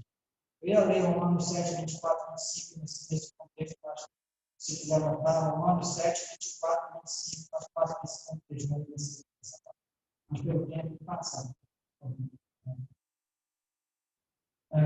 As mentiras das indulgências. Então, vamos ver aqui as mentiras das indulgências nas teses de Lutero. 27, 28 e mais uma. E a 36. A tese 27 diz: pregam doutrinas humanas os que dizem que, tão logo tilintada a moeda lançada na caixa, a alma sairá voando do purgatório para sempre. É mentira. Essa é a tese dele. Certo é que, ao tilintar a moeda na caixa, podem aumentar o lucro da cobiça. A intercessão da igreja, porém, depende apenas da vontade de Deus. Ele fala assim, essas moedas vão produzir mais ganância, mais corrupção, mais cobiça, mais materialismo. Porque o perdão não depende do que nós fazemos, mas da graça de Deus. Da graça de Deus. 34, ou 36, perdão. Qualquer cristão verdadeiramente arrependido, tem direito à remissão pela pena e culpa, mesmo sem carta de indulgência. Precisa pagar. Se você estiver verdadeiramente arrependido, e o arrependimento envolve mudança, né? Arrepender significa mudar a direção. Eu ia, aí eu voltei. Arrepender é mudar a direção. Então, se há um verdadeiro arrependimento, Deus perdoa. Não precisa de indulgência. Agora, isso tudo que o Lutero escreveu foram algumas das 95 que eu mencionei aqui. Algumas dessas 95. Tem muito mais. Nós podemos ver, então, lá em 1 João 1,9. Texto bem conhecido, né? Se confessarmos os nossos pecados, Ele é fiel e justo para nos perdoar os pecados e nos purificar de toda injustiça. Mas essa leitura passava longe da igreja naqueles dias, tá? Efésios 2, 8 e 9. Pela graça sois salvos, mediante a fé que não vem de nós, não de obras, para que ninguém se glorie. Textos comuns para nós hoje, louvado seja Deus por isso, mas que passava longe dos olhos da igreja naquele dia. Muito longe dos olhos da igreja naquele dia. Ok, vamos passar aqui mais uma. Essa aqui é a última sessão das 95 teses. A incoerência das indulgências. Olha o que ele escreve lá nas suas teses que prega lá na porta. Olha o que ele escreveu aqui no 82. Por exemplo, por que o Papa não evacua o purgatório por causa do santíssimo amor e da extrema necessidade das almas? E o que seria mais justa de todas, que seria mais justa de todas as causas, se redime um número infinito de almas por causa do funesto dinheiro para a construção da basílica, que é uma causa insignificante. Ele coloca no final a pergunta, mas no meio do final está quase como afirmação. O que ele fala aqui nessa tese dele é o seguinte: se o Papa é tão preocupado com as almas das pessoas, por que por amor ele não dá o perdão? Já que ele tem na mão dele o perdão, né? Já que ele retém as riquezas, já que ele tem o amor, por que ele não oferece isso em amor para que as pessoas sejam perdoadas? Por quê? Porque ele estava precisando de dinheiro para construir a chamada Basílica de São Pedro lá no Vaticano. E foi nessa época da indulgência que foi construído lá. Nessa época. Aquela grande catedral onde mora o Papa. A tese 91. Se, portanto, as indulgências fossem empregadas em conformidade com o espírito e a opinião do Papa, todas essas objeções poderiam ser facilmente respondidas e nem dele teriam surgido. Ou seja, ele diz assim, se o Papa não soubesse o que estão fazendo, eu não questionava, mas o Papa sabe. Ele sabe, e ele autorizou, e ele é o cabeça. Portanto, eu sei quem é o culpado por tudo isso. Ou seja, Lutero, ele escreve a sua tese diretamente contra o poder papal. Diretamente contra, então, foi lá é a origem, lá é a fonte, e aí, então, é questionado o sacerdócio universal. Questiona, será que essa pessoa que não mostra amor porque não tem perdão, será que essa pessoa que é materialista, será que essa pessoa deve ser seguida, deve ser ouvida, deve ser crida? Ele questiona, e aí ele levanta mais para frente o chamado sacerdócio universal. 1 Pedro 2, 9 e 10. Quem quiser anotar, mas eu vou ler aqui. Vós, porém, sois sacerdócio real, nação santa, povo de propriedade exclusiva de Deus. Ou seja, Lutero, nesse ponto, ele diz, olha, o sacerdócio é universal na igreja, não é apenas uma pessoa. Não é uma. Nós temos acesso em Cristo Jesus ao trono do Pai. Nós temos acesso ao trono do Pai. E é claro que essa 95 tese iria provocar discussões, teorias, e lá na frente ela se torna também material de ensino do próprio Lutero na sua igreja. O próprio nosso Lutero na sua igreja. Para concluir, vamos a algumas aplicações. Antes das aplicações, eu sei que o tempo está bem puxado, né? Eu queria ter um tempo maior para poder compartilhar com você, mas não foi possível. Mas alguém quer perguntar ou fazer alguma observação? O assunto é extenso, né? Eu digo para vocês que eu falei aqui 0,01 do que significa a reforma protestante. Hoje à noite eu vou continuar compartilhando, falando sobre o valor da palavra na reforma protestante. Alguma pergunta? Nenhuma? O pessoal que tem que puxar o negócio, né? Tudo bem. Eu queria dar esse espaço para que a gente pudesse perguntar. E mais agora, né? Vocês podem passar. Yara, me ajuda, vamos lá. As aplicações. Quero fazer 4 aplicações aqui, tá? 4 aplicações. Primeiro, discernir a procedência das intenções. Quando Lutero diz, olha, irmãos, estejam atentos, fiquem acordados, o Senhor Jesus mesmo disse, vigiai, né? Vigiai. Esse princípio, deixa eu ver se passa aqui. Obrigado. Esse princípio aqui que nós colocamos, né, de seguir o processo das intenções, é porque realmente, irmão, aquelas pessoas elas eram enganadas. E elas eram enganadas por um poder externo, porque era uma mensagem que vinha para elas, mas também era enganada pelo próprio coração delas. Ele fala sobre isso. Então, meu irmão, minha irmã, muito cuidado com o ensino, muito cuidado com igrejas, com doutrinas, porque elas podem enredar, podem levar para uma heresia. E nós temos que tomar cuidado, observando de toda forma as intenções daquilo que nós ouvimos. Se pudermos chegar às intenções, porque é como chegar na raiz de uma árvore, né? Para chegar às intenções. Imagina, olha que essa árvore, olha o tamanho que ela está. Isso é o que nós vemos. Folha, né? Galho, tronco. Mas a vida dessa árvore está lá embaixo da terra.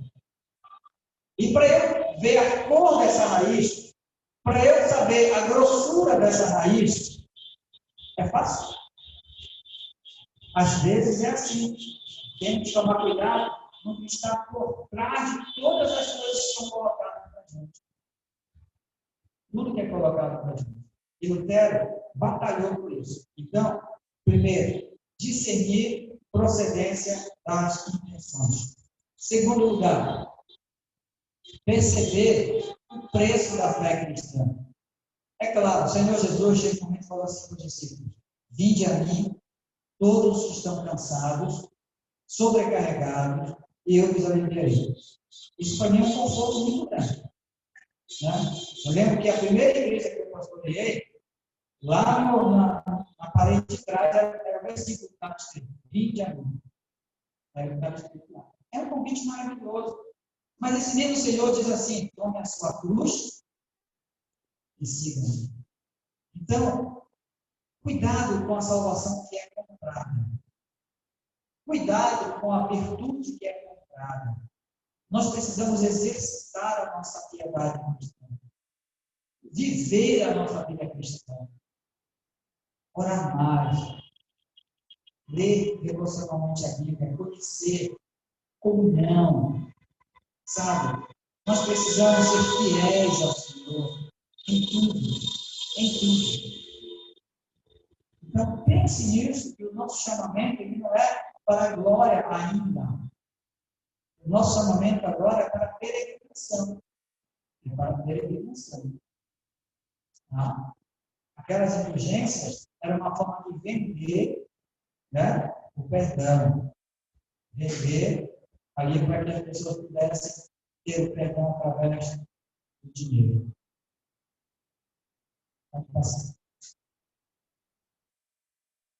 Cuidado com uma fé incoerente. O que é uma fé incoerente? Foi o que Lutero falou do Papa. Nós temos as riquezas, nós temos o poder de perdoar. Como? Isso é uma incoerência, né? É uma incoerência da fé.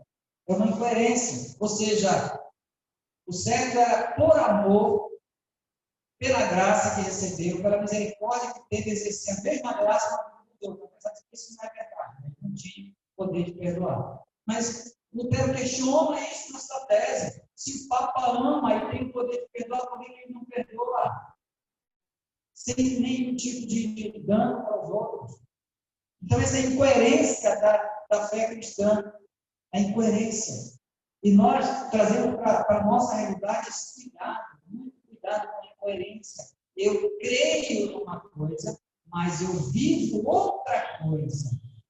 Lembra do que estudamos lá em Efésios? O que nós cremos determina como nós vivemos. Ok, vamos fechar. Último. Discernir as motivações do egoísmo e do materialismo. Nós somos pessoas materialistas e muitas vezes egoístas. Nós temos que abater. Paulo fala em abater a carne, né? Mortificar a carne. Como é que eu mortifico a minha carne? Quem tem essa resposta? Como é que eu mato alguma coisa? É não dando comida. Né? Como é que eu mato uma planta? Tira ela da terra, chacoalha e joga em cima do chão. Ela morre. Não é isso? Como é que eu mortifico a minha carne? Eu estou alimentando ela. Como é que eu alimento a carne? Como é que eu alimento o pecado?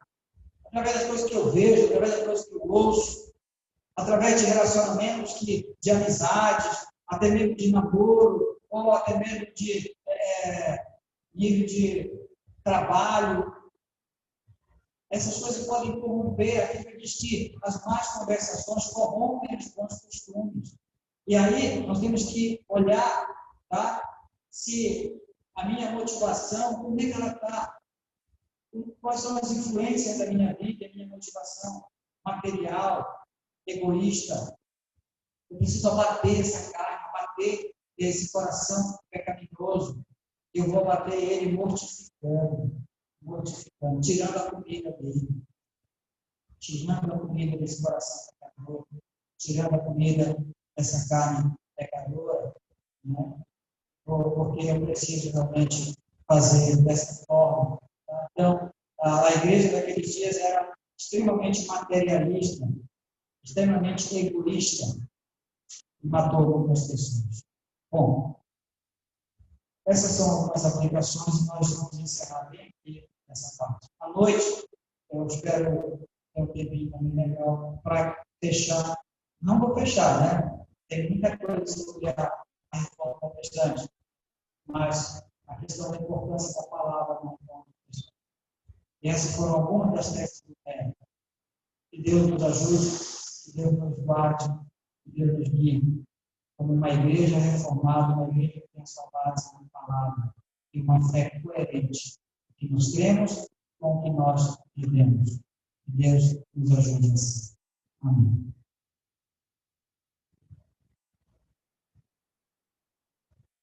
Bem, irmãos, nós vamos para a ceia do Senhor e a justificativa, nós temos duas ceias, pela restrição que nós temos com relação à participação de irmãos nos cultos, nós temos irmãos que vêm, mas não poderão vir à noite. Porque você pensar, quem vai pensar? O Geraldo, o Thiago, pode já se arrumar aqui, que tem toda uma preparação agora. E vamos orar, né, irmãos? Porque de fato, estamos vivendo um momento onde a gente tem muita dúvida, mas nós temos autoridade sobre nós. Né? Temos que, mesmo que eu não queira, mas quando um presidente, um governador, um prefeito decreta determinadas situações, nós temos que cumprir. Né? Então, independente de eu achar que é verdade, que não é verdade, nós temos que obedecer a autoridade. Portanto, vamos tomar essa ceia hoje. Mas eu confesso para vocês que este bem, eu não sei como vai ser. Não sei como será em dezembro. Nós dependemos do que vai acontecer. Então, podem se preparar mesmo. Posso ajudar? Obrigado. Então,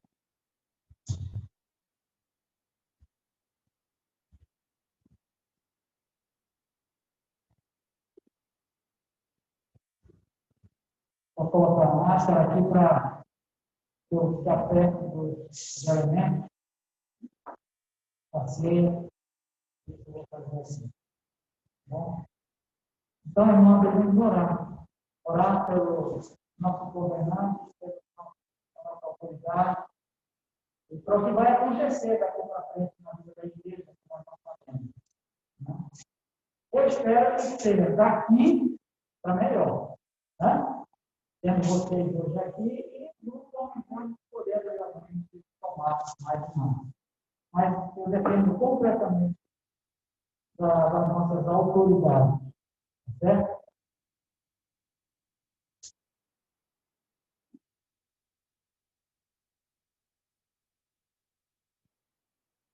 Podem chegar, eu não vou nem trocar nas coisas. Tá? Enquanto isso, eu só vou fazer a leitura da nossa orientação, a palavra do Senhor para a ceia.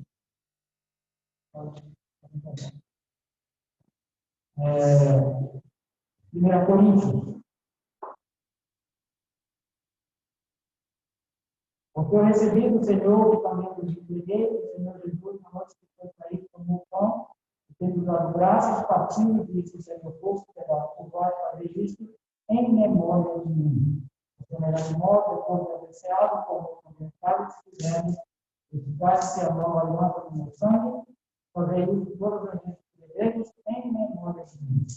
E aí, a partir do versículo 26, vem algumas uma explicação muito importante. Porque todas as vezes que comeres esse pão e beberes de cálice, anunciar a morte do Senhor até que ele venha. E aí vem algumas advertências. Isso, quem come e conversa o caso do Senhor indignamente será réu, corpo e do sangue do Senhor. Examine-se, pois, o homem e assim como o pão beba do cálice. Pois quem come sem discernir o corpo, come e bebe juízo do coração. Então, são as advertências da palavra do Senhor para um momento tão sublime, tão importante, tão necessário na vida da nossa vida, na caminhada da vida. Então, nós estamos aqui, aguardando o Senhor voltar. Como ele ainda não veio, nós vamos lembrar do seu sacrifício lá na cruz. E vamos lembrar que um dia ele virá no cristão. É isso que nós fazemos quando celebramos. Para isso, nós devemos nos preparar no sentido de discernir o corpo e não beber juízo. Discernir o corpo tem a ver com a igreja, né? Que Deus nos ajude a termos esse corpo um ligado ao outro, vivendo como uma máquina engrenagem perfeita. E nenhuma raiz amargura, nenhum sentimento, e nenhuma divisão, e nenhuma mágoa, né? Permeia nossas vidas, nosso corpo como igreja, sendo uma chaga, sendo enfermidade, sendo algo que dói ou que pede, mas pelo contrário, que possamos estar curados pelo perdão do Senhor, sem comprar esse perdão, porque é de graça, sem precisar pagar ou se sacrificar, apenas pela fé, recebendo esse perdão, vivendo a nossa vida cristã em piedade, em justiça e retidão, vivendo a cada dia.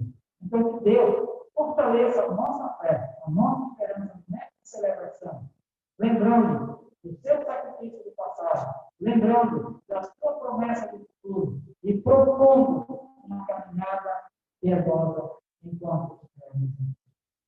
Que Deus nos ajude assim. Vamos embora. Obrigado, Senhor Deus, por termos esses elementos para celebrar esse momento. Agradecemos ao Senhor, porque o Senhor tem aberto nossos olhos, nosso entendimento, para compreender o Evangelho da Tua graça, essa preciosidade que é esse Evangelho. Obrigado, Senhor.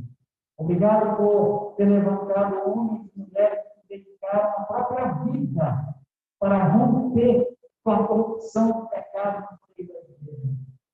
E hoje nós podemos ter o desafio de viver longe da idolatria, longe de materialismo, longe, ó Deus, da prostituição, longe dos enganos, ó Deus, do inimigo, e ter uma igreja, ó Deus, bíblica, histórica, e que serve ao Senhor. E para hoje, para agora, nós vamos receber esses elementos para alimentar a nossa fé. Lembrando que o seu sacrifício do passado foi perfeito e até agora nos dá os efeitos. E aguardando o dia que o Senhor virá nos visitar. Em nome de Jesus. Amém. Todos que estão presentes, que são batizados, já aceitaram o último Salvador e batizados, mais do que estão sabendo que estavam fazendo a batizada. Tenho o privilégio de receber os elementos que guardam, com vocês, todos trabalhando juntos, tá? E, independente se você é membro da igreja ou não, você tem todo o privilégio de participar conosco. Eu tenho uma coisa para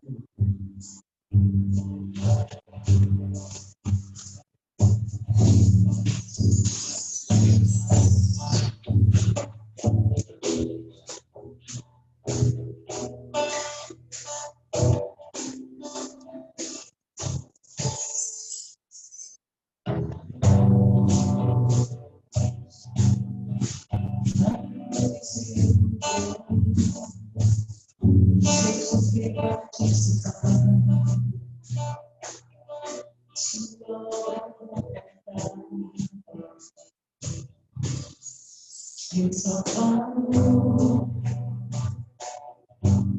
na cruz o amor do Pai, do justo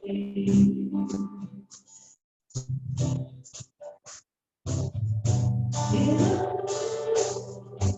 Me chamou de diferente, me atraí, se para, me aproxima, me tocou, se tocou.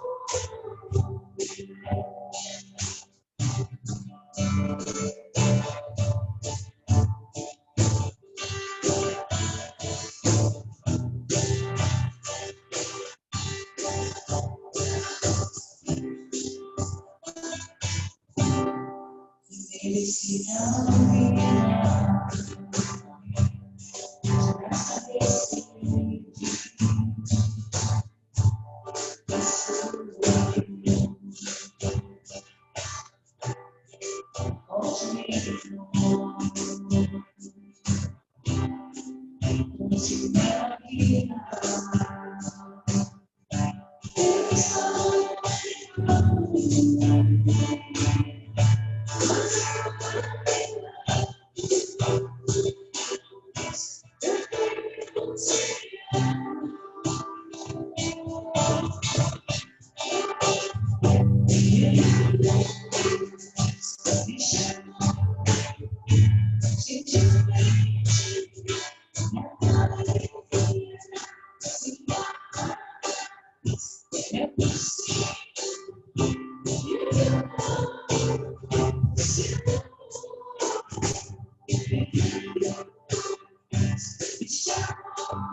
Porventura, algum dos irmãos não receberam algum dos presentes?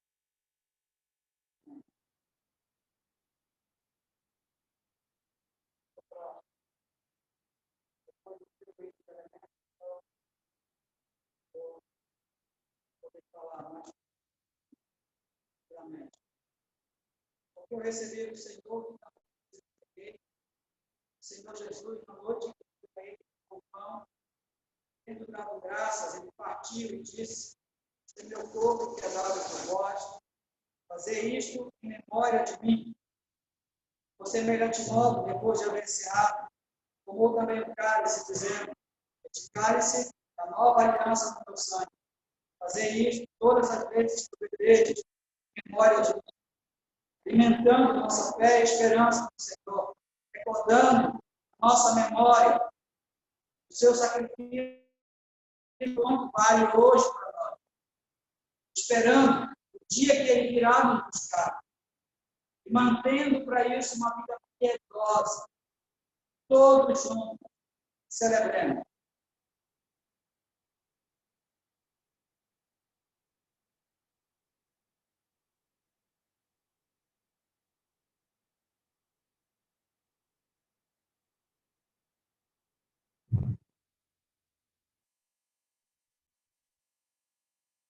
Senhor Deus, obrigado por teu sacrifício na cruz, pelos nossos pecados, e por ter nos convencido disso, nos convencido que não é pelo nosso mérito, mas também, assim como não é pelo nosso mérito, não é para a nossa glória. A nossa salvação é glória para eternamente. Louvado seja o Senhor. Obrigado por esse tempo de celebração. E continua conosco nesse restante do dia, dando-nos a todos, Pai, um almoço abençoado, uma tarde boa, dando-nos, Senhor, a todos uma noite também guardada, enviada pelo Senhor, que motiva o nosso coração para o Senhor, para a comunhão, para estar perto de Ti. Se possível, Senhor, segundo a Tua mão, para o culto de hoje à noite. Oramos agradecidos, em nome de Jesus. Amém. Eu não tenho que passaremos na semana.